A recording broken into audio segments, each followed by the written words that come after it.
ఇక్కడ కృష్ణ కెరీర్ చాలా ఇంపార్టెంట్. 1969లో పెళ్లి జరిగితే 1970స్కి వచ్చేటప్పటికి కృష్ణ వేసే ప్రతి అడుగులోనూ, కృష్ణ తీసే ప్రతి సినిమాలోనూ తనదైనటువంటి పాత్ర విజయనిర్మల వహించారు. ఎందుకంటే కృష్ణ ఒక మంచి స్టార్గా ఎదగాలని వాళ్ళు ప్రయత్నం చేశారు. సాధ్యమైనంత వరకు 1976 వరకు కూడా కృష్ణతో కలిసి అనేక సినిమాల్లో నటించారు హీరోయిన్ కింద.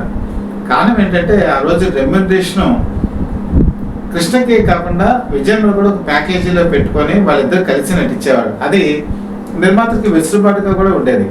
పైగా కృష్ణ క్రిటికల్ సెక్టివ్నెస్లు ఎదుర్కొంటున్నప్పుడు, అప్ అండ్ డౌన్స్ ఎదుర్కొంటున్నప్పుడు పాడి పంటలు అనేటువంటి సినిమా తీయాల్సి వచ్చింది. పాడి పంటల సినిమా తీసే సందర్భాల్లో కూడా కృష్ణ చాలా ఫైనాన్షియల్ కండిషన్ క్రిటికల్గా ఉంది.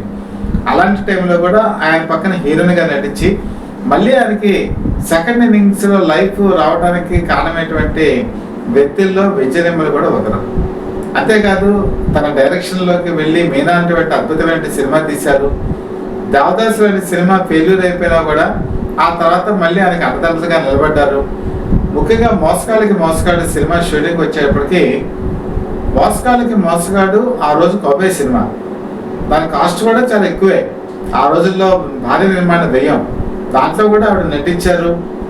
కాశ్మీర్లో ఒక సన్నివేశంలో నడుస్తున్నప్పుడు ఆవిడ కాలికి చెప్పులు వేసుకోలే, కాలంతా కూడా చచ్చిపడిపోయినట్టు అయిపోయింది.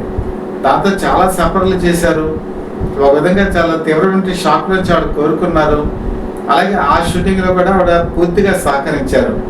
ఆ విధంగా కృష్ణ విజయంలో చాలా చక్కటి పాత్ర వహించినటువంటి ఖ్యాతి కూడా ఆవిడకే దక్కుతుంది.